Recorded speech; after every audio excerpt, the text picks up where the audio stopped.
ஜிஞ்சினுக்கான் சின்ன கிளி அதெல்லாம் அதில் தானே. அந்த மாதிரி சிவாஜி வந்து வாழ்க்கையில் நடந்த சோகத்தெல்லாம் வாழ்ந்துட்டு நடித்த கணம். அப்போ அவர் கூட 34 வயசு எம்ஆர் ராதா அவங்களுக்கு, இவருக்கு 12 வயசு. தேடி வீட்டுக்கு வர்றார் செங்கிலியாண்டபுரத்துக்கு வந்து. எம்ஆர் ராதா மெட்ராஸை முதல் முறை சுற்றி காட்டுறாரு. மெட்ராஸை சுற்றி காட்டுறாரு. இது வேறு டிஆர் ராமச்சந்திரன் இன்ட்ரடியூஸ் பண்ணி வைக்கிறாரு. சிவாஜி 10 அடி தள்ளி நின்று வேடிக்கை பார்க்குறாரு. சினிமா நடிக்கிறவர் அப்படின்னு ஷார்ட்டை கட் பண்ணால் டிஆர் ராமச்சந்திரன் திலா நம்ம நம்பல முகனா நான் சொல்லட்டுமா அப்படின்ட்டு இருக்காரு. இதுதான் சிவாஜியுடைய. பல நடிகர்கள் தாங்கள் ஏற்று நடித்த பாத்திரங்களை விடுத்து ஏதாவது கிடைக்குமா நம்ம பொழைச்சிக்கணுமா அப்போ தான் நடிக்கணும். ஏன்னா இந்த ஆள் ஒரு ராட்சசன் நடிப்பில் அப்படின்னு ஏன் நாகேஸ்வர ராவ் சொல்லியிருக்காரு. 55 தமிழ் திரையுலகத்தில் நானும் என்டி ராமராவும் கம்ஃபர்டபுளாக ஏதோ கிடைச்ச படத்தில் நடிச்சுக்கிட்டு இருந்தோம். 55 ஒரு சுனாமி தாக்குச்சு பாருங்க எழுதியிருக்காரு நாகேஸ்வரன்.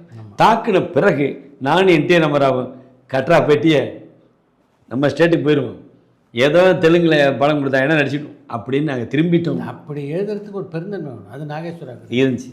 அதாவது சிவாஜி மிகப்பெரிய திறமையாளர் அப்படின்றத மாற்று கருத்து இல்லை. அதை ஒத்துக்கிட்டு அப்படி வெளிப்படுத்துறது. அவர் ஒரு நல்ல ஒரு பொசிஷன்ல இருந்த ஸ்டார். ஆமாம், பெரிய விஷயம். அவர் இவர் சின்ன வயசில் இவர் மாதிரியே ஆமாம் வந்தவர் தானே நாடகத்துலேருந்து. அவர் என்டி ராமராவ் தான் உங்களுக்கு டெப்டி கலெக்டர் ரேங்க் வரைக்கும் போய் நடிக்க வந்தவர். பல நடிகர்கள் பாலையா எடுத்துக்கிறீங்க, ஹீரோவாக இருந்தவர், அப்புறம் வில்லனாக இருந்தவர், கடைசியாக காமெடியன் ஆகிட்டார் இல்லையா. ஒவ்வொரு நடிகரும் தங்களுடைய இதை மாற்றிக்கிட்டாங்க கதாபாத்திரங்களை. ஏன்னா சிவாஜி வந்து வெர்சடைல் பண்ணிட்டார். பட் அவார்டு கொடுக்கலன்னு இன்றைக்கி வரைக்கும் நிறைய பேர் நம்மளாம் வருத்தப்படுறோம். பராசக்தியிலேயே அவ்வளோ அவார்டு கொடுக்கணும்னு நம்ம டாக்டர் பாரதி கண்ணன் கூட சொன்னார். அதான் உண்மை. அவ்வளவும் பண்ணி முடிச்சிட்டார். எனக்கு தெரிஞ்சது இது. மோனோ ஆக்ட் பண்ணுவேன், நான் ஆடுவேன், பாடுவேன், தெருக்கூத்து ஆடின ஆடு இல்லை, ஆனால் தெருக்கூத்து ஆடுவேன் அப்படின்னு ஆடுறாரு. ஸோ பராசக்தியில் எல்லாம் காமிச்சிட்டு வரிசையை ஒவ்வொன்றா ரிலீஸ் பண்ணுறாரு.